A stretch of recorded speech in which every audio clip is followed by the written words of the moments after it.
கர்த்தருடைய பரிசுத்த நாமம் மகிமைப்படுவதாக. ஒவ்வொரு நாளும் கர்த்தர் நம்மை அவருடைய வார்த்தையினால் திருப்தியாக்குகிறார். அவருடைய வார்த்தை நம்மை சகல காரியங்களிலும் நம்மை வழி நடத்துகிறது. வார்த்தை இல்லாமல் தேவஜனங்களாகிய நமக்கு வாழ்க்கை இல்லை. வார்த்தையாகிய நம்முடைய ஆண்டவராகிய இயேசு கிறிஸ்துவை உடைய தேவஜனங்களாய் நாம் நம்முடைய வாழ்க்கையில் இருக்கிறதுனால தான் எந்த சூழ்நிலையிலும் நாம் விழுந்து போகாமல் இருக்கிறோம். அவருடைய வார்த்தை அது சமயத்திற்கு ஏற்றதாய் நம்முடைய வாழ்க்கையில் தேவனால் வானங்களை திறந்து தரப்படுகிறது அப்படின்னு நம்ம வேதத்தில் பார்க்குறோம். அப்படி தேவன் நமக்கு ஒவ்வொரு சமயத்திலும் தருகிற வார்த்தை நம்மை தேவனுக்குள் இன்னும் கிட்டி சேர பண்ணுகிறது. அது ஏதோ கேட்டுட்டு போகணும், இந்த டைமில் நம்ம வசனம் கேட்டால் நமக்கு ஆசீர்வாதம் அப்படின்னு கிடையாது. இதை கேட்கறதுனால் மாத்திரமல்ல, இதை கேட்டு அதன்படி நம்முடைய வாழ்க்கையை வாழ நாம் ஒப்பு கொடுக்கணும். அப்போ தான் நமக்கு அதனால் ஆசீர்வாதம். ஒவ்வொரு நாளும் நம்ம வார்த்தையை பெற்றுக்கொள்கிறோம். ஒவ்வொரு நிமிஷமும் நம்ம தேவன்கிட்டேருந்து வார்த்தையை பெற்றுக்கொள்கிறோம். எதற்காக? நாம் தேவனுக்குள் பலப்படும்படியாய், இன்னும் அவருக்காக ஆயத்தமாகும்படியாய். பரிசுத்த ஆவியானவர் நமக்குள் இருந்து நம்மை சகல சத்தியத்திற்குள்ளும் நடத்தி நம்மை அவருக்கேற்ற மனவாட்டியாய் ஆயத்தப்படுத்துகிறார். தேவன் நியமித்த அவருடைய மனநாளிலே நிச்சயமாய் வந்து தேவஜனங்களாகிய நம்மை, அவருக்காக ஆயத்தப்படுத்தப்பட்டிருக்கிற தேவஜனங்களாகிய நம்மை வந்து அழைத்து செல்வது அதிக நிச்சயம். நாம் நம்முடைய வாழ்க்கையில் எப்படி தான் ஆயத்தமாக முடியும்? வார்த்தையினால் தான் ஆயத்தமாக முடியும். ஏன்னா வசனம் சொல்லுகிறது, பரிசுத்த ஆவியானவர் நம்மை சகல சத்தியத்திற்குள்ளும் நடத்துவார். ஆண்டவராகிய இயேசு கிறிஸ்துவை நாம் நம்முடைய மாம்சீகமான கண்களால் பார்க்கவில்லை. காணாமல் விசுவாசிக்கிறவர்களே பாக்கியவான்கள். அப்படி சொன்ன காரணம் என்ன தெரியுமா? ஒரு நாள் நாம் அவரை காணும் பொழுது எப்படி நாம் வார்த்தையில் அவரை அறிந்தோமோ அந்த வார்த்தைக்குரியவராய் இருப்பதனால நிச்சயமாய் அவர் நம்மை வந்து அழைத்து செல்வது அதிக நிச்சயம். நம்முடைய வாழ்க்கையிலும் பரிசுத்த ஆவியானவர் அவருக்காக நியமிக்கப்பட்ட தேவஜனங்களாகிய நம்மை வார்த்தையை கொண்டுதான் ஒவ்வொரு நாளும் உருவாக்குகிறார். வார்த்தை இல்லாமல் நம்முடைய வாழ்க்கை இல்லை. தேவஜனங்களாகிய நமக்கு தேவன் வார்த்தையை கொண்டு தான் நம்மை பலப்படுத்துகிறார். இந்த நாளிலும் தேவன் ஒரு விசேஷமான வார்த்தையை கொண்டு நம்மோடு கூட இடைப்பட போகிறார். அந்த வார்த்தை நம்ம இன்னும் கர்த்தருக்குள் பலப்படுத்தும் அப்படின்னு நான் விசுவாசிக்கிறேன். நிச்சயமாக அது கர்த்தருக்குள் நம்மை பலப்படுத்தும். இந்த நாளிலும் தேவன் நம்மை அவருக்குள் பலப்படுத்தும்படியாக நமக்கு தருகிற வார்த்தை ஏசாயா தீர்க்கதரிசன புஸ்தகம் அதனுடைய 45வது அதிகாரம் அதனுடைய 2வது வசனம். நான் உனக்கு முன்னே போய் கோணலானவைகளை செவ்வையாக்குவேன். கர்த்தருடைய பரிசுத்த நாமம் மகிமைப்படுவதாக. இந்த வார்த்தையை கொண்டுதான் தேவன் தேவஜனங்களாகிய நம்மை இந்த நாளில் பலப்படுத்த போகிறார். அவருடைய வார்த்தையினால் நாம் பலன் அடைகிறோம். எதனால் தெரியுமா? அது நமக்கு ஒரு புதிய ஒரு நம்பிக்கையை தருகிறது. அவருடைய வார்த்தை நம்மை நம்ப பண்ணுகிறது. நம்மை நம்ப பண்ணின வார்த்தைகளை அவர் மறக்க மாட்டார். தாவீது என்ன சொல்றாரு? நீர் உமது அடியானை நம்ப பண்ணின வார்த்தைகளை உமது அடியானுக்காக நினைத்தருளும், அதுவே என்னுடைய சிறுமையில் என் ஆறுதல். அப்போ இந்த வார்த்தையை கொண்டு தேவன் நம்மோடு கூட பேசுகிறது என்ன? நான் உனக்கு முன்னாடி போய் கோணலாக இருக்கிற சகல காரியங்களை நான் உனக்காக செவ்வையாக்குவேன். செவ்வையாக்குவது மாத்திரமல்ல, நான் வந்து என்ன பண்ணுவேன்? உன்னை அந்த செவ்வையான பாதையில் கரம் பிடித்து நடத்துவேன். ஏசாயா 41 நீங்கள் பார்த்தீங்கன்னா ஆண்டவர் சொல்கிறார், நான் உன் வலது கையை பிடித்திருக்கிறேன் அப்படின்னு ஆண்டவர் சொல்கிறார். அப்போ நமக்கு முன்பாக கர்த்தர் செல்லுகிறார் அப்படின்னு ஆண்டவர் என்ன பண்ணுறார்? இந்த நாளில் மீண்டும் ஒரு விசை தேவஜனங்களாகிய நமக்கு அவர் நிச்சயத்தை சொல்லுகிறார். ஏன்னா இதை நம்ம தெரிஞ்சிருந்தாலும் நம்ம என்ன பண்ணிடுவோம்? நமக்கு இருக்கிற சில சூழ்நிலைகள் காரணமாக நம்ம மறந்துடுவோம். இன்றைக்கி மனுஷங்க அநேக காரியங்களை மறந்து போக காரணம் அவர்களை சுற்றி இருக்கிற காரியங்கள், பாரங்கள், பாவங்கள், தேவைகள், நெருக்கங்கள், அநேகருடைய வார்த்தைகள், இப்படி அநேக காரியங்கள் நம்மை சூழ்ந்து நெருக்கி நிற்பதனால்தான் அவை நம்மை நெருங்குவது மாத்திரமல்ல, நம்மை நெருக்குகிறது, நம்முடைய இருதயத்தை உடைக்கிறது. தாவீதினுடைய வாழ்க்கையில் அவர் துவக்கத்திலே ராஜாவாய் மாற்றும்படியான ஒரு அபிஷேகத்தை பெற்றுக்கொண்ட ஒரு மனுஷனாக இருக்கிறார். ஆடுகள் மேய்த்து கொண்டிருக்கும் போதே அவர் சிரசில் அபிஷேகம் வைக்கப்படுகிறது. அதற்கு முன்பதாக அவர் தாயின் கருவில் உருவாகுவதற்கு முன்பதாகவே 8 வருஷத்துக்கு முன்பதாகவே தாவீதை குறித்து ஆண்டவர் என்ன பண்ணுறாரு? என்னுடைய இருதயத்திற்கு ஏற்றவனே நான் ராஜாவாக தெரிந்து கொண்டேன் அப்படின்னு சொல்லி சாமுவேல் தீர்க்கதரிசி மூலமாக சவுல் கிட்ட ஆண்டவர் சொல்கிறாரு. ஏன்னா சவுல் தேவனுக்கு பிரியமில்லாத ஒரு கீழ்ப்படியாமையின் கிரியைகளை வெளிப்படுத்தினதுனால. ஆனால் தாவீதினுடைய வாழ்க்கை நீங்கள் பார்த்தீங்கன்னா தாவீதால் இதை நினைவு கூற முடிந்ததா அப்படின்னு பார்த்தோன்னா நிச்சயமாக இல்லை. ஏன்னா சவுல் கொடுத்த நெருக்கம், அவர் உயிரை பாதுகாக்கிறதுக்காக அவர் ஓடிக்கொண்டே இருந்ததுனால அவரால் என்ன பண்ண முடியல? தேவனால் தனக்கு நிச்சயித்து தரப்பட்ட சில வாக்கு தத்தங்களை கூட அவரால் அதை இருந்து சமாதானமாக தியானிக்க முடியல. அவருடைய வாழ்க்கையிலும் எல்லா சூழ்நிலையுமே அவரை நெருக்கினது. ஆனால் சங்கீதங்களில் நீங்கள் பார்த்தீங்கன்னா எல்லா சூழ்நிலையும் அவரை நெருக்கினாலும் அவர் தன்னை கர்த்தருக்குள் திடப்படுத்தினார், கர்த்தருடைய வார்த்தைக்குள் தன்னை பலப்படுத்தினார். இதுதான் தேவஜனங்களாகிய நமக்கு தேவன் கற்றுத்தருகிற ஒரு பிரதானமான காரியம். அவர் சும்மா வார்த்தையை நமக்கு தரல. வானங்களை திறந்து அவர் வார்த்தையை தருவது, அவர் ஏதோ நமக்கு ஒரு வசனம் நம்ம சமூகத்தில் இருந்துட்டாங்க, ஏதாவது ஒரு வசனம் சொல்லுவோம் அப்படின்னு சொல்லி ஆண்டவர் சும்மா தரலை. எதற்காக தருகிறார்? நம்மை அவருக்குள் பலப்படுத்துவதற்காக தருகிறார். நம்மை அநேக காரியங்கள் இந்த நாளில் சூழ்ந்திருக்கு. நம்மை நெருக்குகிறது. நம்முடைய இருதயத்தை உடைக்கும்படியான வார்த்தைகள், உடைக்கும்படியான தேவைகள், உடைக்கும்படியான நெருக்கங்கள் எல்லாமே இந்த உலகத்தில் தேவ ஜனங்களுக்கு தான் அதிகமான ஒரு சோதனை காலமாக இருக்குது. எல்லா தேவ ஜனங்கள், தேவனுக்காக உண்மையாக வாழ்கிற ஜனங்கள் எல்லாரும் சந்தோஷமாக திருப்தியாக இருக்கிறாங்களான்னு கேட்டால் நிச்சயமாக இல்லை. உலகத்தில் நமக்கு உபத்திரம் உண்டு, ஆனாலும் திடன் கொள்ளுங்கள் தான் ஆண்டவர் சொல்கிறார். நான் உலகத்தை ஜெயித்தேன்னு ஆண்டவர் சொல்கிறார். ஜெயித்த அவர் நம்மோடு கூட இருக்கிறார். இந்த ஒரு எண்ணம் நமக்குள்ளே இருந்துட்டுனா என்ன நெருக்கம் வந்தால் என்ன, என்ன பாடு வந்தால் என்ன, என்ன தேவை இருந்தால் என்ன, என்ன சூழ்நிலை எப்படி மோசமாக போனால் என்ன, கர்த்தர் ஜெயித்தவர் என்னோடு கூட இருக்கிறார். இந்த பாடுகளையும் சூழ்நிலைகளையும் எனக்கு விரோதமாய் கொண்டு வருது சத்துரு. அந்த சத்துரு தோற்று போனவன். அவனால் என்ன பண்ண முடியாது? ஜெயித்த ஆண்டவர் எனக்காய் தருகிற ஜெயத்தை அவனால் மாற்ற முடியாது. இந்த எண்ணம் நமக்குள்ளே இருந்துட்டுனா தாவீதை போல நாம் பெற்றுக்கொள்ளுகிற வார்த்தையை நம்ம என்ன பண்ணுவோம்? பாட ஆரம்பிச்சிருவோம். இந்த நாள்லேயே ஆண்டவர் சொல்கிறார், நான் உனக்கு முன்னாடி போகிறேன்னு ஆண்டவர் சொல்கிறார். இன்றைக்கி அநேகர் தன்னுடைய வாழ்க்கையில் முன்னேற அவங்க பயப்படுற காரணம் என்ன தெரியுமா? அவங்க ஃபேஸ் பண்ண முடியாத சில சூழ்நிலைகள், சில நபர்கள், சில தேவைகள், சில நெருக்கங்கள் அவங்களுக்கு முன்பாக இருக்கிறதுனால தான். சில கோணல்கள். அநேகருடைய பாதையில் அவங்க எல்லா விதத்திலும் சோர்ந்து, அவங்க சூறைச்செடியின் கீழ் தளர்ந்து படுத்த எலியாவை போல் அவங்க வாழ்க்கை மாற, சோர்வுனால அவங்க எல்லா விதத்திலுமே எழும்ப முடியாமல் இருக்க காரணம் என்ன தெரியுமா? அவங்க முன்பாக இருக்கிற கோணலான சில பாதைகள்னால. அதை பார்த்தாலே அவங்களால என்ன பண்ண முடியும்? இந்த காரியத்தை நான் எப்படி ஃபேஸ் பண்ணுவேன் அப்படின்னு சொல்லி அவங்க என்ன பண்ணிடுறாங்க? சோர்ந்து அவங்க அப்படியே அந்த இடத்துல இருந்துடுறாங்க. எலியாவால் அதுக்கப்புறமா முன்னேற முடியல. ஏன் தெரியுமா? ஏசபேலினுடைய வார்த்தைகள் அவரை உடைத்தது. அவர் அவ்வளவு வல்லமையாய் 400 பாகால் தீர்க்கதரிசிகளை கொன்று போட்ட எலியா ஒரு ஏசபேலின் வார்த்தையினால சோர்ந்து அவர் சூறைச்செடியின் கீழே படுத்துட்டார். ஏன்னா அந்த வார்த்தை அவரை நொறுக்கினது. நம்முடைய வாழ்க்கையில் அப்படித்தான். ஏன் இன்னைக்கு நம்மளுடைய வாழ்க்கையில் தேவன் தந்த வார்த்தை நினைவு கூர்ந்து நம்முடைய வாழ்க்கையில், ஆவிக்குரிய வாழ்க்கையில், பூமிக்குரிய வாழ்க்கையில், ஊழியத்தில் முன்னேற முடியலன்னா, அடுத்த ஸ்டெப் நம்பி நம்மால் ஏன் எடுத்து வைக்க முடியலன்னா, அநேகருடைய வார்த்தைகள், அநேக சூழ்நிலைகள், அநேக தேவைகள், அநேக பாரங்கள் நம்மை உடைத்து நம்மை நெருக்குவதனால தான் நம்மால் நம்பி நம்ம அடுத்த ஸ்டெப் எடுத்து வைக்க முடியல.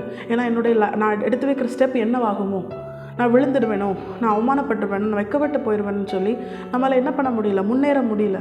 கோணல்கள், நமக்கு முன்பாக இருக்கிற அநேக கோணல்களை பார்த்து நம்ம அப்படியே முடங்கி போயிடுறோம். ஆனால் ஆண்டவர் இந்த நாளில் அப்படிப்பட்ட தேவஜனங்கள், அப்படி சோர்ந்து முடங்கி இருக்கிற தேவஜனங்களாகிய நம்மை பார்த்து ஆண்டவர் சொல்லுகிறார், நான் உனக்கு முன்பாக போவேன் அப்படின்னு ஆண்டவர் சொல்கிறார். அவர் சும்மா போகிற தேவன் அல்ல, அவர் நமக்கு முன்பாக சென்று கோணலானவைகளை, நம்மை நெருக்குகிறவைகளை, இவ்வளவு நாட்கள் நம்மை பயமுறுத்தின காரியங்களை அவர் செவ்வையாக்குவேன்னு சொல்கிறார். அதை நான் சரிப்படுத்துவேன் ஆண்டவர் சொல்கிறார். நம்முடைய வாழ்க்கையில் இந்த நாளில் ஆண்டவர் தருகிற இந்த வார்த்தை நம்முடைய ஆத்துமாவை இன்னும் அதிகமாய் கர்த்தருக்குள் பலப்படுத்தும். நிச்சயமாய் பலப்படுத்தும்.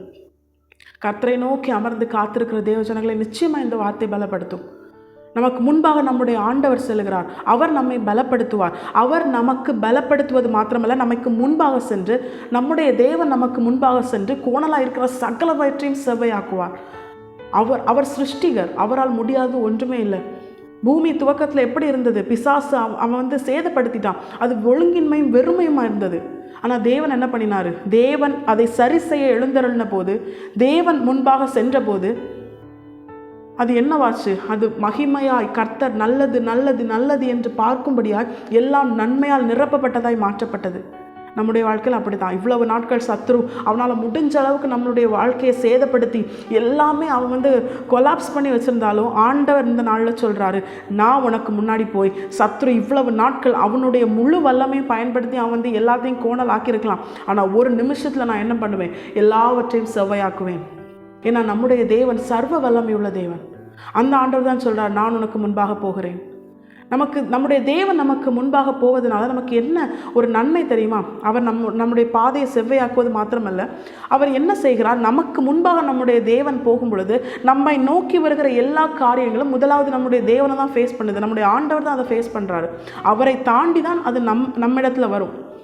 அப்போது சத்ருவால் கொண்டு வரப்படுகிற எல்லா அந்தகார வல்லமைகள், எல்லா விதமான மோசமான காரியங்கள், எல்லா விதமான காரியங்கள், நெருக்கங்கள், நம்மை அழிக்கும்படியான தீமையான காரியங்களையும் கர்த்தர் என்ன செய்வார் தெரியுமா?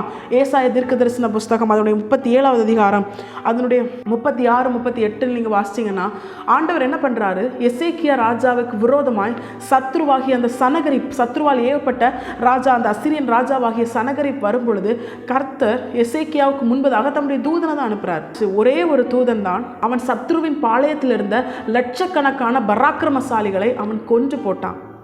அந்த இடத்துல ஆண்டவர் ஒரு தூதனை தான் அனுப்பினார். ஆனால் அந்த இடத்துல ஆண்டவர் நமக்கு வாக்கு பண்ணுறாரு, நானே உனக்கு முன்பாக செல்வேன். தேவ ஜனங்களை காக்கும்படியாய் ஒரு தூதன் தேவ சமூகத்திலிருந்து புறப்பட்ட பொழுதே சத்ருவின் பாளையத்தில் லட்சக்கணக்கான பராக்கிரமசாலிகள் அழிக்கப்பட்டு சத்ரு செத்த முகமாய் திரும்பி போவானே. ஆனால் நம்முடைய வாழ்க்கையில் நமக்கு முன்பாக செல்வது ஒரு தூதன் அல்ல, அவர் சர்வ வல்லமையுள்ள தேவன். நம்முடைய ஆண்டவராக இயேசு கிறிஸ்து, அவரே நமக்கு முன்பாக வந்து நம்முடைய சகல சத்ருக்களையும் அவர் சங்கரித்து போடுவார். சத்ருவால் பயன்படுத்துகிற மனிதர்களை நம்மோடு கூட கர்த்தர் இருப்பதை அவர்கள் கண்டு கர்த்தருக்கு பயப்படும்படியாய், அவர்களும் ரட்சிக்கப்படும்படியாய், அவர்களுக்குள் இருந்து கிரியை செய்யும் சத்ருக்களை ஆண்டவர் அழித்து போடுவார். புதிய ஏற்பாட்டு சபையாகிய நமக்கு தேவன் கற்றுத்தந்த காரியம், நமக்கு விரோதி மனுஷங்க கிடையாது. அது மனுஷங்களுக்குள்ள இருந்து கிரியை செய்கிற வானமண்டலங்கள் இருக்கிற பொல்லாத ஆவிகளின் சேனை, பிசாசு தான் நமக்கு சத்ரு. நம்ம என்ன பண்ணக்கூடாது? மனுஷங்களை சும்மா சத்ருன்னு நினைக்கக்கூடாது. அவங்களுடைய பலவீனத்தினால பிசாசுக்கு இடம் கொடுக்குறாங்க. அப்படி இடம் கொடுக்கும் பொழுது அவங்கள கொண்டு என்ன பண்ணுறான்? சத்ரு நமக்கு எதிரான காரியங்களை செயல்படுத்துகிறான். அப்போ நம்ம கூட கர்த்தர் இருந்தார்னா, நமக்கு முன்பாக கர்த்தர் சென்றார்னா, அவங்க எவ்வளவு பெரிய கிரியையினால் ஆட்கொள்ளப்பட்டு நமக்கு விரோதமாக செயல்பட வந்தாலும் ஆண்டவர் என்ன பண்ணுவார்? நம்மோடு கூட கர்த்தர் இருப்பதை அவர்கள் கண்டு அவர்களும் பயந்து அவர்களுக்குள் இருக்கிற சத்ருவை கர்த்தர் அழித்து அவர்களும் ரட்சிக்கப்பட்டு நம்மோடு கூட நல்மனம் பொருந்தும்படியாக கர்த்தர் கிரியை செய்வார். இதற்கு நாம் என்ன செய்ய வேண்டும்? நாம் கர்த்தரோடு இணைந்து வாழ்கிற தேவஜனங்களாய், கர்த்தர் நமக்கு முன்பாக நமக்காக அவர் மகா வைராகியம் கொண்டு செயல்படுகிற கர்த்தராய் அவர் நம்மோடு கூட இருக்க வேண்டுமானால் நாம் அவரோடு இணைந்து வாழ்கிற தேவஜனங்களா இருக்கணும். எசேக்கியா கிட்ட ஆண்டவர் சொல்லும்போது என்ன சொல்வார்? என் நிமித்தமும் என் தாசனாகிய தாவீது நிமித்தமும் நான் என்ன பண்ணுவேன்? இந்த நகரத்திற்கு ஆதரவாக இருப்பேன் ஆண்டவர் சொல்வார். தாவீது நிமித்தம் ஆண்டவர் எத்தனை தலைமுறை ஆண்டவர் இரக்கம் பாராட்டுறாரு. தாவீது நிமித்தம், தாவீதின் சந்ததி நிமித்தம் ஆண்டவர் என்ன பண்ணுறாரு? அந்த தேசத்திற்கே ஆண்டவர் இரக்கம் பாராட்டுறாரு. நம்முடைய வாழ்க்கையிலும் இப்படிப்பட்ட நிலையில் நாம் இருக்கிறோமா? நம் நிமித்தம் நம் குடும்பமும் நம்முடைய சமுதாயம், நமக்கு அறிமுகமான எல்லாரும் காக்கப்படும்படியாய், ஒரு பவுலின் நிமித்தம் கப்பலில் பிரயாணம் பண்ணின அனைவரும் காக்கப்பட்டார்கள், தேவனிடத்திலிருந்து தயவு பெற்றார்கள். அப்படிப்பட்ட தேவஜனங்களை நம்ம இருக்கிறோமா? இல்லை சவுலை போல, சவுலின் நிமித்தம் அவன் குடும்பத்திற்கு மேலே இருந்த கிருபை விளக்கப்பட்டதே, அப்படி நம் நிமித்தம் நம்ம குடும்பத்திற்கும் நமக்கு அறிமுகமானவர்கள் மேலே இருக்கிற கிருபை விளக்கப்படும்படியான மோசமான நிலையில் நம்ம இருக்கிறோமா? நம்மை நாமே நிதானித்தறிந்தால் நாம் நியாயம் தீர்க்கப்படுவோம். இப்போ ஆண்டவர் சொல்கிறாரு, நான் உனக்கு முன்பாக சென்று உனக்கு விரோதமாய் வருகிற சத்துருக்களை நான் சங்கரித்து போடுவேன். அது என்னவா வேணாலும் இருக்கலாம், எவ்வளோ பெரிய வல்லமையாக வேணாலும் இருக்கலாம், எவ்வளோ பெரிய ஒரு செய்வனையின் ஆவியாக வேணாலும் இருக்கலாம், எதுவாக வேணாலும் இருக்கலாம். விரோதமாக எழும்பி நின்று கிரியை செய்கிற மனுஷர்கள் யாராக வேணாலும் இருக்கலாம். ஆனால் கர்த்தர் நம் பட்சத்தில் இருந்தால் நம் நிமித்தம் அவர்களும் ரட்சிக்கப்படும்படியால், அவர்களுக்குள்ளிருந்து பொல்லாத கிரியைகளை நடப்பிக்கிற சத்ரு அழிக்கப்படும்படியால் தேவன் நன்மையாய் எழுந்தருளுவார். நம் நிமித்தம் நமக்கு முன்பாக நம்முடைய தேவன் சென்று, அது மாத்திரமல்ல, நமக்கு முன்பாக தேவன் செல்றதுனால அவர் என்ன பண்ணுவாரா? நமக்காக அவர் நம்முடைய நன்மையை ஆயத்தப்படுத்தி வைப்பார். சகரியா 8வது அதிகாரம் அதனுடைய 3வது வசனத்தில், அதனுடைய 8வது வசனத்தில் நீங்கள் பார்த்தீங்கன்னா, ஆண்டவர் இஸ்ரவேல் ஜனங்களுக்காக அவர்களுக்கான நன்மையை அவர் ஆயத்தப்படுத்தி அது நடுவில் அவர் வாசம் பண்ணி அவர் என்ன பண்ணுவார்? பிற்பாடு தம்முடைய ஜனங்களை எந்த சேதமும் இல்லாமல் அந்த நன்மையிலே கொண்டு வந்து சேர்ப்பார் அப்படின்னு சொல்லி நம்ம அந்த 2 வசனங்களையும் பார்க்குறோம். இந்த 2 வசனத்துலேருந்து ஆண்டவர் நமக்கு கற்றுத் தருகிறது எதுவும் தெரியுமா? நமக்கு முன்பாக கர்த்தர் செல்லும் பொழுது நமக்கான நன்மை, நம்முடைய வாழ்க்கைக்கான எதிர்காலத்திற்கான நன்மையை தேவன் என்ன பண்ணுவார்? அவர் உருவாக்கி வைத்து அதிலே அவர் வாசம் பண்ணி அதை அவர் பாதுகாத்து நம்மை அதிலே எந்த சேதமும் இல்லாமல் கொண்டு சேர்க்கும்படியாக நம்மையும் பாதுகாத்து நம்மையும் வழி நடத்தி நமக்கான நன்மையும் பாதுகாத்து நம்மையும் பாதுகாத்து நம்முடைய நன்மையை சுதந்திரிக்கும்படியாக தேவன் கிருபை செய்வார். இதுதான் தேவன் நமக்கு முன்பாக செல்லும் பொழுது நமக்கான நன்மை பாதுகாக்கப்படும், நாமும் பாதுகாக்கப்படுவோம். நமக்கான நன்மையை யாராலும் பறிக்க முடியாது. ஐயோ அவங்க என்னுடைய நன்மையை பறிச்சிட்டாங்க, இவங்க எனக்குரிய காரியங்களை அபகரிச்சிட்டாங்க அப்படின்னு சொல்லி என்ன பண்ணக்கூடாது? தேவ ஜனங்கள் முறுமுறுக்கக்கூடாது. ஏன் தெரியுமா? நமக்கு முன்பாக செல்லுகிற கர்த்தர் சர்வ வல்லமை உள்ளவர். அவர் நமக்காக ஆயத்தம் பண்ணின நன்மையை யாராலும் தொட முடியாது. அவர் என்ன பண்ணுவார்? நமக்கான நன்மையும் பாதுகாத்து நம்மையும் பாதுகாத்து நாம் நம்முடைய நன்மையை சுதந்திரிக்கும் வரைக்கும் நமக்கான நன்மையை அவர் எந்த சேதமும் இல்லாமல் அவர் காத்துக்கொள்வார். நமக்கு தான் நம்முடைய நன்மையை தருவார். நமக்குரிய நன்மையை இன்னொருவங்களுக்கு கொடுக்க ஆண்டவர் அநீதியான தேவன் அல்ல, அவர் நீதியான தேவன். யாக்கோபின் சந்ததிக்கென அவர் குறித்த கானான் தேசத்தை அவர்களுக்குத்தான் அவர் கொடுத்தார். அது 400 வருஷம் தாண்டினா என்ன, எத்தனை வருஷம் ஆனா என்ன, அவர் செய்கிற கிரியைகள் என்னுடைய கிரியை நீதியாக இருக்கும் அப்படின்னு ஆண்டவர் சொல்கிறார். நீதியும் நியாயம் அவருடைய சிங்காசனத்தின் ஆதாரம். அவர் செய்கிற கிரியை தடுத்து நீர் என்ன செய்கிறது என்று கேட்க எந்த வல்லமைக்கும் அதிகாரம் கிடையாது. அப்போ நமக்காக தேவன் ஆயத்தம் பண்ணின நன்மையிலே நம்மை கொண்டு போய் சேர்ப்பார். இதுதான் தேவன் நமக்கு முன்பாக செல்லும் பொழுது நமக்கு கிடைக்கிற 2 பிரதானமான காரியங்கள்.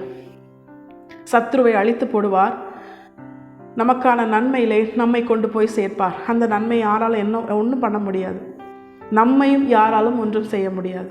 நாம் அவருடைய செட்டையின் மறைவில் இருக்கிறோம். நமக்கான நன்மையை இவ்வளோ பாதுகாக்கிறான்னா நம்முடைய தேவன் நம்மை எவ்வளவாய் பாதுகாப்பார். உன்னை தொடுகிறவன் என்னுடைய கண்மணியை தொடுகிறான்னு சொல்கிறார். என் வஸ்திரத்தை அல்ல, என் கரத்தை அல்ல, என் புயத்தை அல்ல, என் கண்மணியை அப்படின்னு ஆண்டு சொல்கிறார். ஏன்னா வேறு எந்த இடங்களில் தொட்டாலும் நம்ம தொட்டதுக்கு அப்புறம் தான் நம்ம என்ன பண்ணுவோம், ரியாக்ட் பண்ணுவோம். ஆனால் கண்மணி அப்படி இல்லை. ஏதாவது ஒரு இடத்துக்கு போவோம், சின்ன ஒரு டஸ்ட்டு வந்தால் கூட நம்ம உடனே என்ன பண்ணுவோம், நம்முடைய கண் இமைகள் அது ஆட்டோமேட்டிக்காக மூடிடும். அப்போ ஆண்டவர் என்ன சொல்கிறாரு, அந்த அளவுக்கு நான் உன்னை பாதுகாப்பேன்னு ஆண்டவர் சொல்கிறார். இவ்வளவு பெரிய சர்வ வல்லமையுள்ள தேவன் நமக்கு முன்பாக செல்லுகிறார். இது எவ்வளவு பெரிய ஒரு பாக்கியம் தேவஜனங்களாகிய நமக்கு. நம்முடைய வாழ்க்கையில் இந்த ஒரு எண்ணம் நமக்குள்ளே இருந்துட்டாலே நம்ம சோர்ந்து போக மாட்டோம்.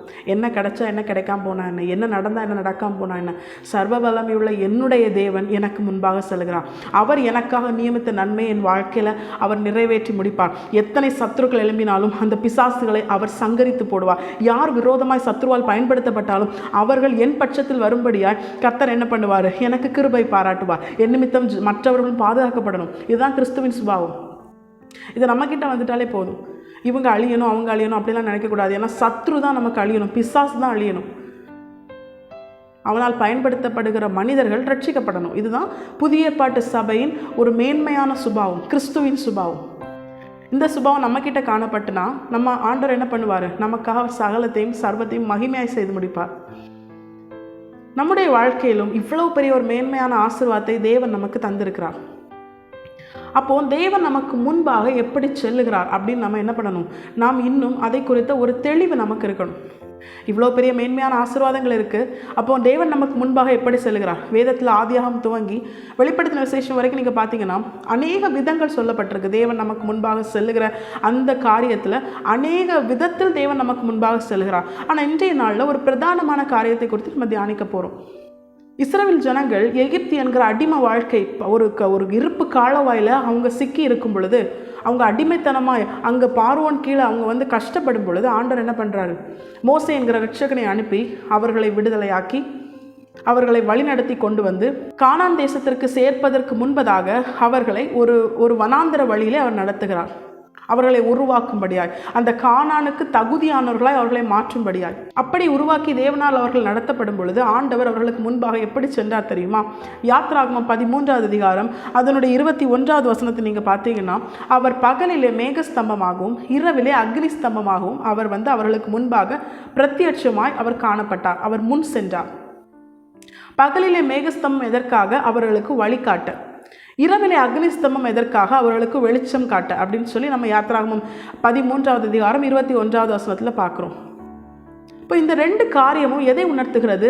இன்றும் நம்முடைய வாழ்க்கையிலும் நாமும் பாவம் என்கிற பழைய எகிப்தின் வாழ்க்கையிலிருந்து, அடிமைத்தன கட்டிலிருந்து அவருடைய சொந்த குமாரனாகிய இயேசு கிறிஸ்து என்கிற இரட்சகரால் நாம் விடுதலையாக்கப்பட்டு பரம கானான் என்கிற பரலோக ராஜ்யத்திற்கு நம்மை கொண்டு சேர்ப்பதற்கு முன்பதாக நாம் வாழ்கிற இந்த நாட்கள் தான் நமக்கான வனாந்திர பாதை. அந்த பரலோக ராஜ்யத்திற்கு தேவன் நம்மை தகுதிப்படுத்துகிறார். அப்போ இன்றும் வேத வார்த்தையின் பிரகாரம் தேவன் நமக்கு முன்பதாக மேகஸ்தம்பமாகவும் அக்னிஸ்தம்பமாகவும் அவர் முன் செல்லுகிறார். பகலிலே வழிகாட்ட மேகஸ்தம்பம், இரவிலே வெளிச்சம் காட்ட அக்னிஸ்தம்பம். நம்முடைய வாழ்க்கையில் இன்றும் அப்படித்தான். அது என்ன மேகஸ்தம்பம் அக்னிஸ்தம்பம் அப்படின்னு நம்ம தியானிக்கும் போது இந்த 2 காரியமும் நமக்கு புதிய ஏற்பாட்டின் மணவாட்டி சபையாகிய நமக்கு அது என்ன காரியத்தை உணர்த்துகிறது, ஆவிக்குரிய அர்த்தம் என்ன அப்படின்னு நம்ம தியானிக்கும் போது, இந்த மேகஸ்தம்பம் என்பது அது பகலிலே வழிகாட்ட அப்படின்னு நம்ம பார்க்குறோம். நம்முடைய வாழ்க்கையிலும் பகலில் மேக்ஸிமம் என்ன பண்ண வேண்டாம், நமக்கு வழி காட்ட வேண்டாம். பகலில் எல்லாமே வெளிச்சமாக இருக்கும். ஒரு இடத்துக்கு போகணுன்னா நாமவே என்ன பண்ணிடலாம், போயிடலாம். ஆனால் ஆண்டவர் இங்கே சொல்கிறாரு, பகலிலே வழிகாட்ட மேகஸ்தம்பம். இந்த காரியத்தில் ஆவிக்குரிய அர்த்தமாய் தேவன் நமக்கு உணர்த்துகிறது என்ன தெரியுமா? நம்முடைய வாழ்க்கையிலும் பகலாக இருக்கும் பொழுது, நமக்கு எல்லாமே அனுகூலமாக இருக்கும் பொழுது, நாமவே எல்லாம் செயல்பட முடியும் அப்படிங்கிற ஒரு நிலையில் நாம் இருக்கும் பொழுது, அந்த இடத்துல தான் நமக்கு ஆண்டவருடைய வழி நடத்துதல், வழி காட்டுதல் மிகவும் முக்கியம்.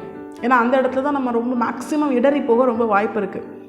இப்போ ஆண்டவருக்காக நம்ம ஒரு காரியத்தை ஸ்பிரிச்சுவலாகவே ஆண்டவருக்காக ஒரு காரியத்தை செய்யணும்னு நம்ம நினச்ச உடனே அதற்குரிய சோர்ஸ் எல்லாமே நம்மக்கிட்ட இருந்ததுன்னா மேக்ஸிமம் என்ன பண்ண மாட்டாங்க, ஆண்டவர்கிட்ட அதுக்காக ஜெபிக்க மாட்டாங்க, அதுக்காக அவருடைய சித்தத்தை கேட்க மாட்டாங்க. ஆண்டவருக்காக தானே செய்கிறோம், ஆண்டவருடைய காரியத்தில் தானே ஈடுபடுறோம்.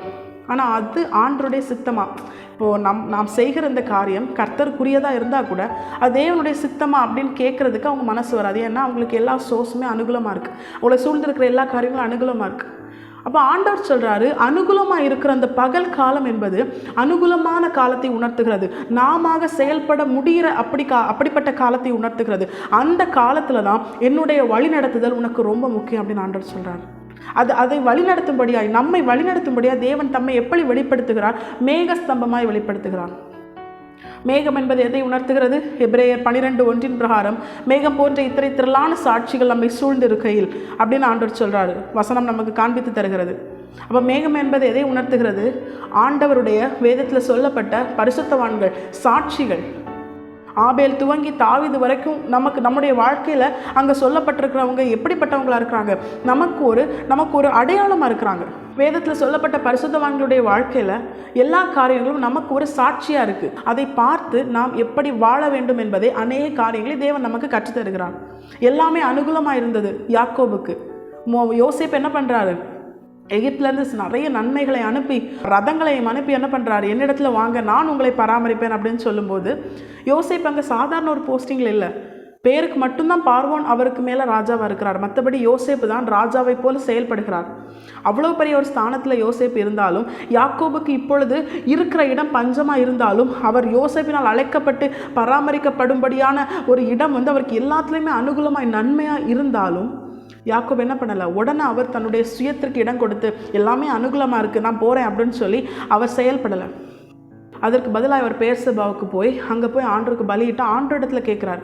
இதுதான் தேவனால் வழி காட்டப்பட்டு வழி நடத்தப்படுகிற ஒரு அனுபவம். யாக்கோபுக்கு முன்பதாக தேவன் மேகத்திலிருந்து வழி காட்டுவதை நாம் இந்த காரியத்தில் பார்க்கலாம். தேவனால் நடத்தப்படுவதை நம்ம பார்க்கலாம். ஆண்டவர் சொல்கிறாரு, நீ போ அப்படின்னு சொல்கிறாரு.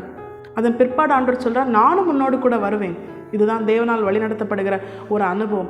தேவனால் அப்படி யாக்கோபு எகிப்துக்கு வழிநடத்தப்பட்ட பொழுது, தேவனால் வழிநடத்தப்பட்ட போது தேவன் அந்த சந்ததியை, யாக்கோபின் பிள்ளைகளை, அவருடைய தலைமுறையை மறவாமல் 400 வருஷம் முடிந்த அன்றைய நாளில் அவங்க என்ன பண்ணப்பட்டாங்க? விடுதலையாக்கப்பட்டாங்க. கர்த்தர் சொல்லி நாம் சில காரியங்களை செய்வோம் தெரியுமா? அதில் சில பிரச்சனைகளோ போராட்டங்களோ ஏதோ ஒரு காரியம் வந்தாலும் கர்த்தர் நமக்கு ஜெயத்தை தருவார். கர்த்தர் நம் நிந்தையை புரட்டி போடுவார். நமக்கு எதிராய் கர்த்தர் வார்த்தையை தந்து நம்மை நடத்தி நம்மை செயல்படுத்த சொல்லி நாம் ஒரு காரியத்தை செய்யும் பொழுது, நாம் சில முடிவுகளை எடுக்கும் பொழுது, அதற்கு அந்த காரியத்தில் வருகிற எல்லா பிரச்சனைகளையும் கர்த்தர் முன்னின்று சால்வ் பண்ணுவார். அதில் நமக்கு ஜெயத்தை தருவார். ஏன்னா அது துவங்கினது கர்த்தர். நம்முடைய வாழ்க்கையிலும் யோசேப்பு அதற்கு ஒரு சாட்சி. யோசேப்பின் வாழ்க்கையில் நடந்த எல்லா காரியங்களும் கர்த்தருடைய சித்தத்தின்படி நடந்தது. அதனால முடிவில் யோசேப்பு தோற்று போகவில்லை. யோசேப்பு சகோதரன் பாதத்திற்கு கீழ் இருந்தது போல இருந்தது. ஆனால் முடிவில் சகோதரர்கள் எல்லாரும் யோசேப்புக்கு தேவன் கொடுத்த வார்த்தையின்படியே அவனுக்கு முன்பதாக பணிந்து முழுமையாய் அவனை அண்டிக் கொண்டு வாழும்படியாக தேவன் கிருபை செய்தார். யோசேப்பை உயர்த்தினார், யோசேப்புக்கு ஜெயத்தை கொடுத்தார். நம்முடைய வாழ்க்கையில் அப்படித்தான். ஆண்டவரால் நடத்தப்பட்டு, ஆண்டவரால் வழிநடத்தப்பட்டு, அவர் நமக்கு முன்பாக சென்று நம்மை நடத்துவாரே ஆனால் நிச்சயமாக நமக்கு தோல்வி கிடையாது, நமக்கு ஜெயம்தான். தோல்வி போல இருக்கலாம் யோசேப்பு, அதுவும் நமக்கு ஒரு சாட்சி. யோசேப்பின் வாழ்க்கை சகலமும் தோல்வி போல இருந்தது. எல்லாரும் எதிராக செயல்பட்டவங்கலாம் ரொம்ப டேலண்டாக கிரியை செஞ்ச மாதிரி இருந்தாங்க. எல்லாரையும் யோசேப்பின் இடத்துல நிற்கும்படியாய் கர்த்தர் கிருபை செய்தார். ஏன் தெரியுமா? அவர் நீதியுள்ள தேவன். அவருடைய நீதியை அவர் நிச்சயமாக வெளிப்படுத்துவார். நிச்சயமாக ஆண்டவர் என்ன பண்ண மாட்டார்? அநீதியான காரியங்களுக்கு துணை செய்ய மாட்டார். நம்முடைய வாழ்க்கையில் இது நமக்கு ஒரு சாட்சி. இப்படிப்பட்ட காரியங்கள் நம்மை வழி நடத்தும். நமக்கு ஒரு போராட்டம் வருதா, வேதத்தில் சொல்லப்பட்ட பரிசுத்தவான்களை பார்க்கும்போது அவங்க வாழ்க்கையில் தேவன் என்ன செஞ்சார், அவங்க தேவனுக்கு எப்படி கீழ்ப்படிஞ்சாங்க, இந்த காரியங்கள்லாம் நம்மை வழி நடத்தும். நாம் என்ன செய்ய வேண்டும் அப்படின்னு ஆண்டவர் அந்த சம்பவத்தில் நம்மோடு கூட பேசுவார். இதுதான் ஆண்டவர் என்ன பண்ணுறாரு, நமக்கு முன்பதாக மேகஸ்தம்பமாய் அவர் நம்மை வழிகாட்டுகிறார். வேதத்தில் வசனத்தை கொண்டு, பரிசுத்தவான்களை கொண்டு, அவர்கள் வாழ்க்கையை கொண்டு, அவர்கள் வாழ்க்கையில் தேவன் செய்ததை கொண்டு, பரிசுத்தவான்களை தேவன் செய்ய சொன்னதை கொண்டு தேவன் நம்மோடு கூட இடைப்படுவார், நம்மை வழி நடத்துவார். அனுகூலமான காரணங்களோ இல்லை பிரச்சனையான காலங்களோ என்னவா வேணாலும் இருக்கலாம், கர்த்தரால் வழி நடத்தப்படும் பொழுது நமக்கு ஜெயம் நிச்சயம். இதுதான் ஆண்டு அன்றைய நாளில் நமக்கு கண்டித்து உணர்த்துகிறார், நம்மை எச்சரிக்கிறார். இந்த காரியத்தில் நீங்கள் பார்த்தீங்கன்னா வேதத்தில் சொல்லப்பட்ட எல்லா பரிசுத்தவான்களுடைய வாழ்க்கையிலும் ஒரு நிறையும் இருக்கும், ஒரு குறையும் இருக்கும். அவங்க நன்மை செஞ்சதும் இருக்கும், அவங்க சில கீழ்ப்படியாமையின் குணங்களையும் அவங்க வெளிப்படுத்தியிருப்பாங்க. தாவீதினுடைய வாழ்க்கையிலும் பார்க்கலாம், ஆபிரகாம் வாழ்க்கையிலையும் பார்க்கலாம். இப்படி அநேகருடைய வாழ்க்கையில் சில நிறைகளும் இருக்கும், சில குறைகளும் இருக்கும். அதனால தான் பிரதானமாய் வேதத்தில் நாம் பார்த்து நம்முடைய வாழ்க்கையில் அதை நிறைவேற்றும்படியான ஒரே நபர் நம்முடைய ஆண்டவராக இயேசு கிறிஸ்து. எபிரேயர் 12:1 நீங்கள் பார்த்தீங்கன்னா, விசுவாசத்தை துவக்கினவரும் அதை முடிக்கிறவரும் ஆகிய நம்முடைய ஆண்டவராக இயேசு கிறிஸ்துவை நம்ம என்ன பண்ணணும், நோக்கி நாம் நமக்கென நியமிக்கப்பட்ட பாதையில் ஓடணும். எந்த ஒரு மனுஷன் கர்த்தரையே இயேசு கிறிஸ்துவையே நோக்கி தன்னுடைய வாழ்க்கையில் தனக்கென நியமிக்கப்பட்ட பாதையில் ஓடுகிறானோ அவன் வாழ்க்கையில் எந்த இடரலும் வராது. பவுல் தேவனால் பிடிக்கப்படும் பொழுது அவன் இயேசு கிறிஸ்துவால் என்ன பண்ணப்பட்டான், அவன் இயேசு கிறிஸ்துவால் பிடிக்கப்பட்டான். அப்பொழுது இயேசு கிறிஸ்துவை அறிந்து கொண்ட பிற்பாடு அவன் ஓட்டத்தை முடிக்கும் அந்த கடைசி தருணம் வரைக்கும் அவரையே நோக்கி அவர் என்ன பண்ணினான், எல்லா காரியத்தையும் செயல்படுத்தினான். அவன் அடிக்கப்பட்டான், சிறைச்சாலையில் வைக்கப்பட்டான், எல்லா காரியங்களும் அவனுக்கு எதிராக இருந்தது. ஆனாலும் கர்த்தர் அவனை கொண்டு என்ன செய்ய வேண்டும் என்று சித்தம் வைத்திருந்தாரோ எல்லாவற்றையும் மகிமையாய் தேவன் செய்து முடித்து கர்த்தர் பவுலை உயர்த்தி கர்த்தர் மகிமைப்பட்டார். இதுதான் நம்முடைய வாழ்க்கையிலும் மற்றவங்களுக்கு பார்க்குறதுக்கு வேணால் நம்ம ஒரு துன்பமான பாதையில் போகிறது மாதிரி இருக்கும், தோல்வியான ஒரு நிலையில் இருக்கிறது மாதிரி இருக்கும். ஆனால் முடிவிலே கர்த்தருடைய நீதி விளங்கும். நம்முடைய ஆண்டவர் எப்படி துன்மார்க்கமான ஒரு சத்ருவின் கிரியை அவர் ஜெயிக்க விடுவார்? சத்ருவே தோற்று போனவன், அவனால் எப்படி தேவ ஜனங்களை ஜெயிக்க முடியும்? ஏன்னா நம்மோடு கூட ஜெயித்த ஆண்டவர் இருக்கிறார். நிச்சயமாக ஜெயிக்க முடியாது. நாம் தேவ ஜனங்களாகிய நம்முடைய ஆண்டவர் ஜெயித்தவர், அதனால் நம்ம தான் ஜெயிப்போம். ஆண்டவரே நல்லா சொல்கிறாரு, நம்முடைய வாழ்க்கையில் மேகஸ்தம்பமாய் தேவன் நமக்கு முன் சென்று நமக்கு வழிகாட்டுகிறார். மேகஸ்தம்பமாகிய வேதத்தில் சொல்லப்பட்ட சாட்சிகளில் பிரதானமாகிய இயேசு கிறிஸ்துவை நோக்கி நாம் நம்முடைய வாழ்க்கையில் பயணித்தோமே ஆனால் தேவன் நிச்சயமாய் எல்லா விதத்திலும் நம்மை வழிகாட்டி இடரலடையாத செம்மையான பாதையில் நடத்துவது அதிக நிச்சயம். இயேசு கிறிஸ்து யாரை உணர்த்துகிறார் தெரியுமா? எதை உணர்த்துகிறார் தெரியுமா? இயேசு கிறிஸ்துவுக்கு கொடுக்கப்பட்ட இன்னொரு நாமம், வெளிப்படுத்தின விசேஷத்தை நீங்கள் பார்த்தீங்கன்னா தேவனுடைய வார்த்தை. இந்த வேதம் தான். வேதத்தில் சொல்லப்பட்ட எல்லா வார்த்தைகளுக்கும் நாம் கீழ்ப்படிந்து நம்முடைய ஆண்டவராக இயேசு கிறிஸ்துவை வேதத்தை நோக்கி அந்த வேதத்தில் என்ன சொல்லியிருக்கோ அதை நம்முடைய வார்த்தையை நம்முடைய வாழ்க்கையாய் மாற்றி நாம் நம்முடைய வாழ்க்கையில் வாழ்ந்தோமையானால் நமக்கு இடரல் இல்லை. இயேசு கிறிஸ்துவின் வாழ்க்கையில் நம்ம அதே பார்க்கலாம். அவர் தாயின் கருவிலே உருவாகும் முன்னமே ஒரு கன்னிகை கர்ப்பவதி ஆவாள் அப்படின்னு சொல்லி அவருடைய பிறப்பிற்கு முன்பதாக இருந்து அவருடைய இறப்பு, அவருடைய உயிர்த்தெழுதல் சகலமும் பழைய ஏற்பாட்டில் தீர்க்க தரிசனமாய் உரைக்கப்பட்டது. அந்த வார்த்தையின்படியே அவரை குறித்து என்ன உரைக்கப்பட்டதோ அது எல்லாமே நிறைவேறினது அவருடைய வாழ்க்கையில். அதை நிறைவேற்றும்படியாக தான் வந்தார். பிதாவின் சித்தத்தை நிறைவேற்றும்படியா, வேத வசனங்களை நிறைவேற்றும்படியா. அப்போ இயேசு கிறிஸ்துவை நோக்கி பார்த்து அப்படின்னா என்ன அர்த்தம்? நாம் நம்முடைய வாழ்க்கையில் எல்லாவற்றிற்கும் வசனத்தை நிறைவேற்றுகிற தேவஜனங்களாக இருக்கணும். இயேசு கிறிஸ்துவின் துவக்கம் முதல் அவர் இந்த உலகத்தில் மரித்து மீண்டும் உயிர்த்தெழுந்து இன்றும் நித்தியத்தின் துவக்கமாய் அவர் மாற்றப்பட்டார். நித்திய ஜீவனை பிதாவாகிய தேவன் இயேசு கிறிஸ்துக்குள்ளே தான் வச்சாராம். அப்போ நித்தியத்தின் துவக்கமாக இயேசு கிறிஸ்து தான். அவர் உயிர்த்தெழுந்து போனதுக்கு அப்புறம் தான் அந்த பரதேசி என்பது ஓப்பன் ஆச்சு. அப்போ அப்படிப்பட்ட ஒரு நித்தியத்தின் துவக்கமாகவும் அவர் மாற என்ன காரணம்? அவருடைய வாழ்க்கை முழுவதும் வார்த்தை அவருடைய வாழ்க்கையை மாறினது. அவர் வார்த்தையானவர். அவர் வார்த்தையை தன்னுடைய வாழ்க்கையில் நிறைவேற்றி சகலத்தையும் நிறைவேற்றி முடித்ததுனால இன்றும் ஜெயித்தவராய் பிதாவின் வலது பாரசத்தில் வீற்றிருக்கிறார். நம்முடைய வாழ்க்கையிலும் மேகஸ்தம்பமாய் கர்த்தர் நமக்கு முன்பாக சென்று கோணலானவைகளை செவ்வையாக்குகிறார். நாம் செய்ய வேண்டிய காரியம் மேகம் போன்ற இத்தனை திரளான சாட்சிகள். இந்த சாட்சிகளில் பிரதானமானவர் நம்முடைய ஆண்டவராக இயேசு கிறிஸ்து. அவர் நமக்குள் விசுவாசத்தை துவக்கினார்.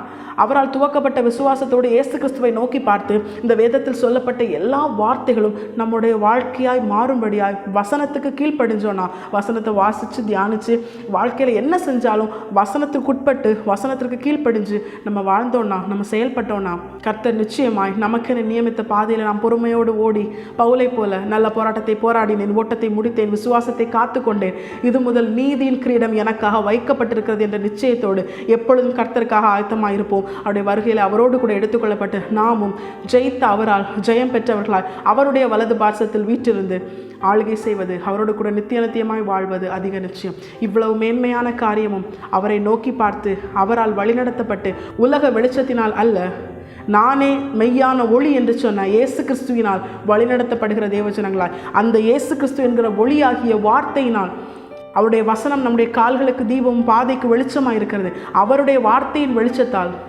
வழிநடத்தப்பட்டு வாழ்ந்தோமையானால் பரம கானானிலே தேவன் நம்மை கொண்டு போய் சேர்ப்பது, அந்த வெளிச்சமானவர் ஒளியானவர் நம்மை கொண்டு போய் சேர்ப்பது, நம்முடைய ஆண்டவராகிய இயேசு நம்மை கொண்டு போய் சேர்ப்பது அதிக நிச்சயம். அடுத்ததா தேவன் நமக்கு காண்பித்து தருகிறது அக்னி ஸ்தம்பம். அக்னி ஸ்தம்பம் எதை உணர்த்துகிறது? அக்னி ஸ்தம்பம் நமக்கு வெளிச்சம் காட்ட தேவன் நமக்கு முன்பாக செல்லுகிறார். அக்னி ஸ்தம்பத்தினால் தேவன் நமக்கு வெளிச்சம் காட்டுகிறார். இருளிலே வெளிச்சம் காட்ட அக்னி ஸ்தம்பம் அப்படின்னு சொல்லி நம்ம யாத்திராகமம் 13வது அதிகாரம் 21 பார்க்குறோம். அக்னி ஸ்தம்பம் எதை உணர்த்துகிறது? இரவிலே வெளிச்சம் காட்டும்படியாய் கர்த்தர் நமக்கு முன்பதாக அக்னி ஸ்தம்பத்திலே வெளிப்படுகிறார், அவர் முன் செல்லுகிறார். இந்த அக்னி ஸ்தம்பம் எதை உணர்த்துகிறது? அக்னி எதை உணர்த்துகிறது? அப்போஸ்தலர் நடபடிகள் 2வது அதிகாரம் அதனுடைய 3வது வசனத்தை நீங்கள் பார்த்தீங்கன்னா, பரிசுத்த ஆவியானவர் பொழிந்தருளப்படுகிறார் பெந்தேகோஸ்தே நாளிலே.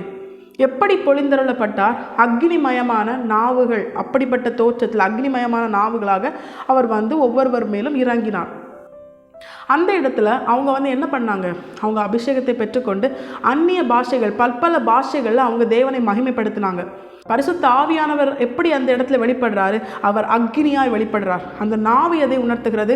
அவர்களுக்கு கொடுக்கப்பட்ட வரத்தை உணர்த்துகிறது. அவங்க பற்பல பாஷைகளை பேசினாங்க, அந்த வரத்தை அந்த நாவு உணர்த்துகிறது. அப்போ அக்னிமயமான நாவுனா அபிஷேகத்தினால், அந்நிய பாஷையினால், பரிசுத்த ஆவியானவரால் அவர்கள் பெற்றுக்கொண்ட அந்த வரத்தை உணர்த்துகிறது.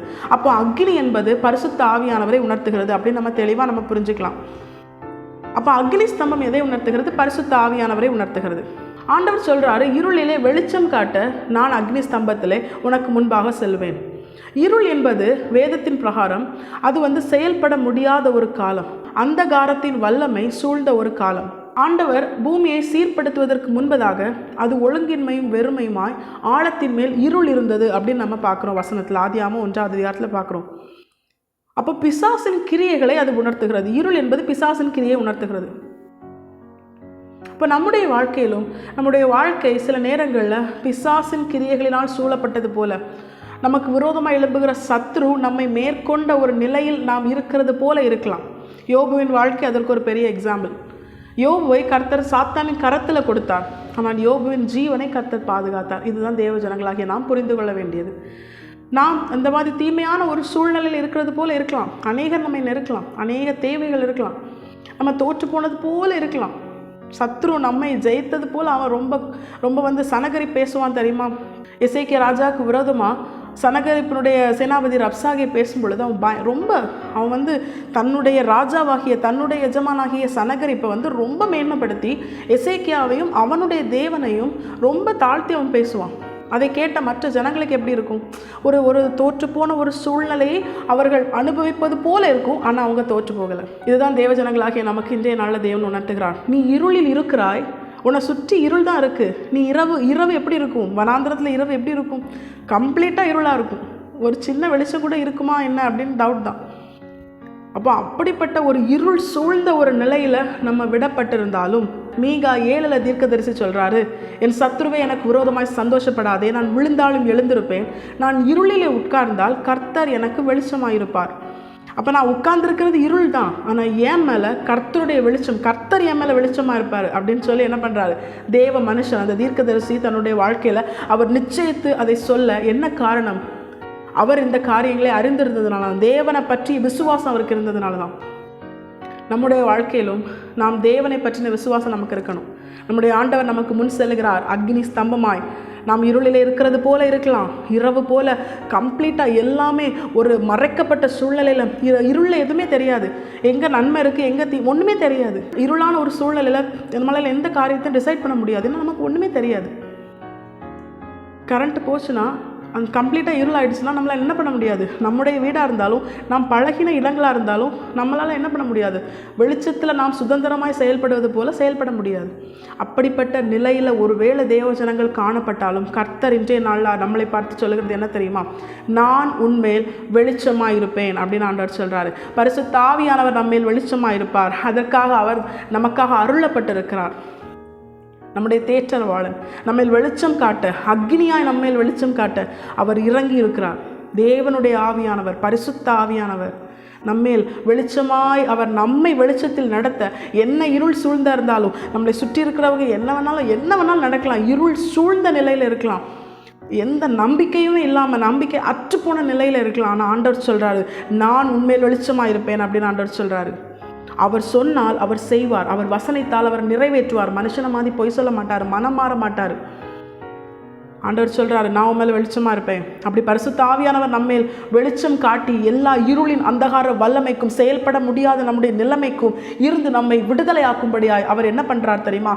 நம்மை முதலாவது பலப்படுத்துகிறார்.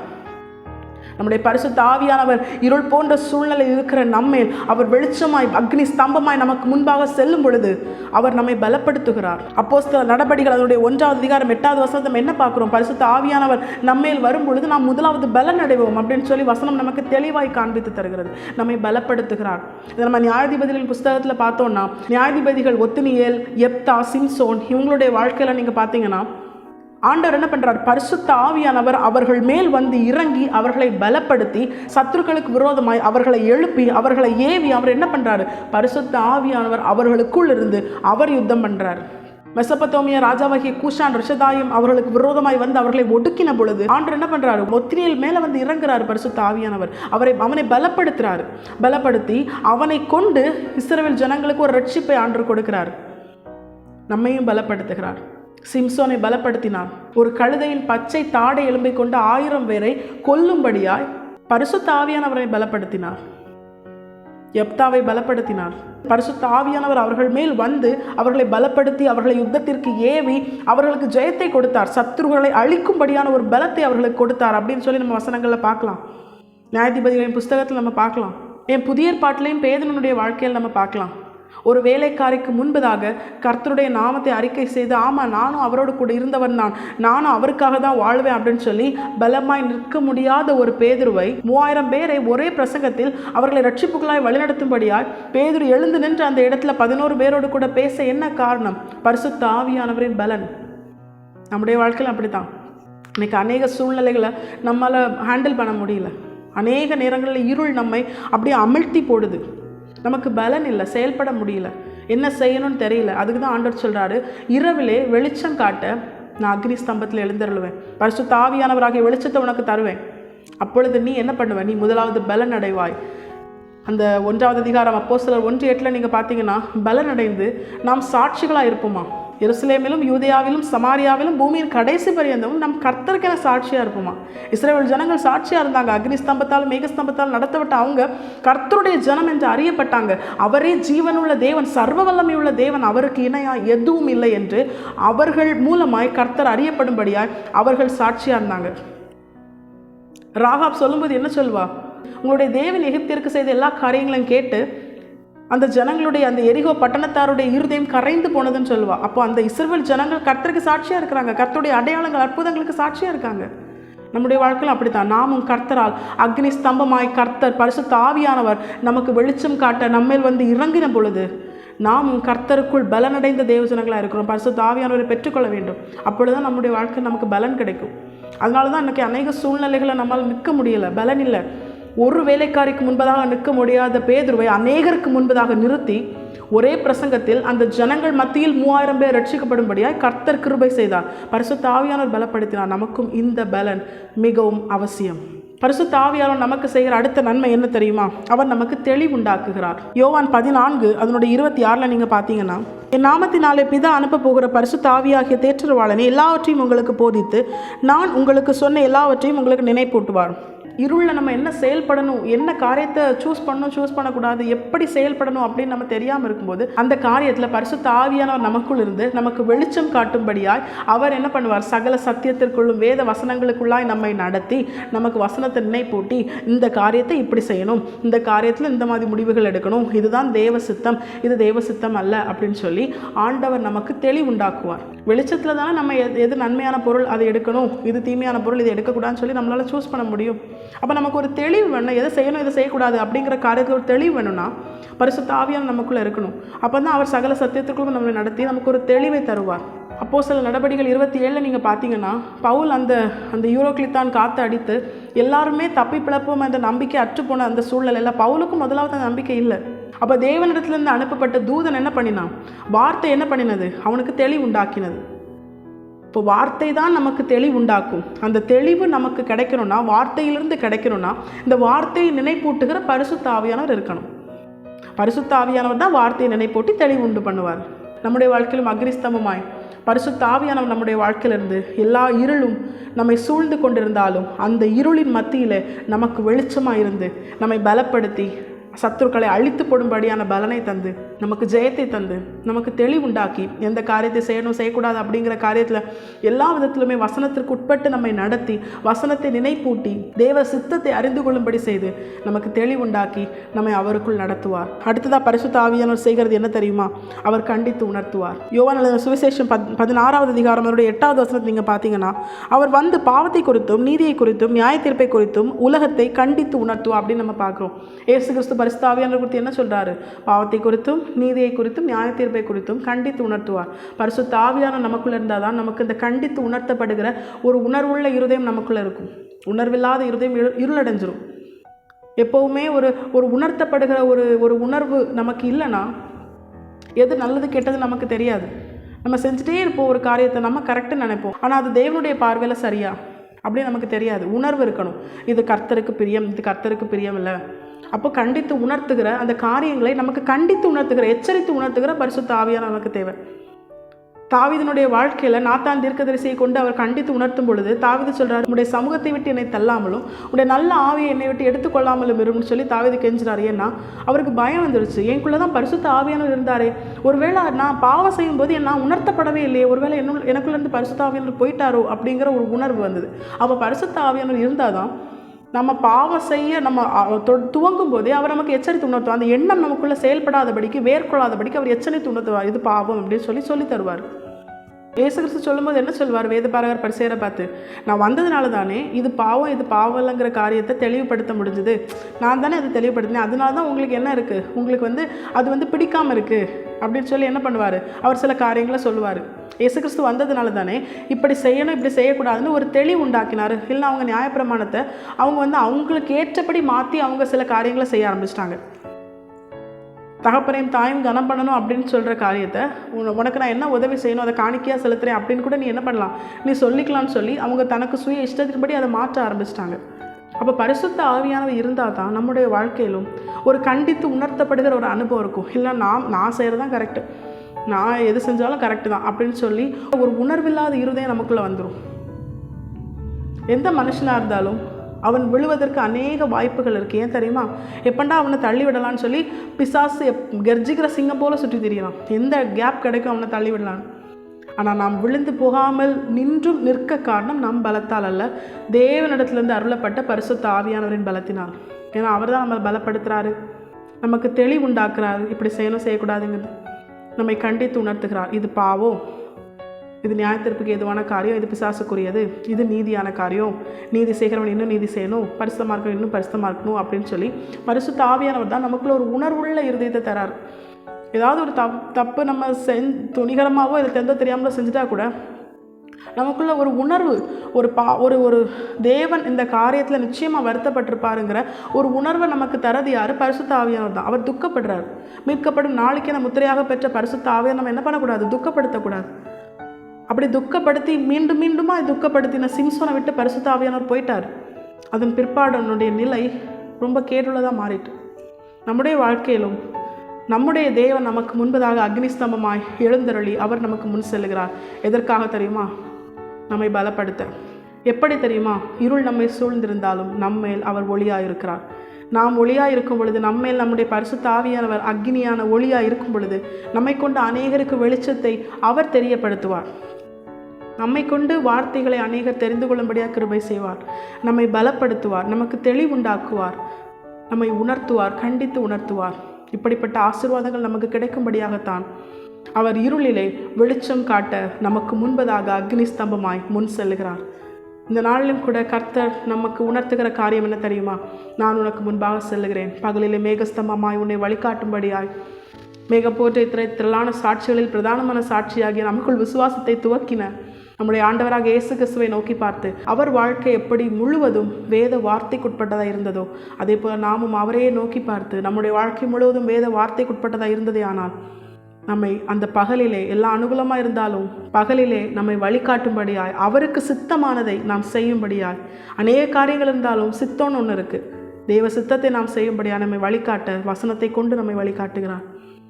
இருளிலே அக்னி ஸ்தம்பமாய், இருள் என்பது நம்மால் செயல்பட முடியாத அந்தகாரத்தின் ஒரு கிரியை உள்ள நேரமாக இருந்தாலும் அந்த இருளிலே நமக்கு வெளிச்சம் காட்ட, நாம் எழும்ப, நாம் விழுந்திருந்தாலும் நாம் எழுந்து நிற்க நமக்கு வெளிச்சம் காட்ட இருளிலே அக்னி ஸ்தம்பமாய் பரிசுத்த ஆவியானவர் நமக்கு முன்பதாக சென்று அவர் நம்மை பலப்படுத்துகிறார், நமக்கு தெளிவுண்டாக்குகிறார், நம்மை கண்டித்து உணர்த்துகிறார். இப்படிப்பட்ட ஆசீர்வாதங்களை பெற்ற தேவஜனங்களாய் நாம் நம்முடைய வாழ்க்கையில் மாற நாம் நம்மை ஒப்பு கொடுப்போம்.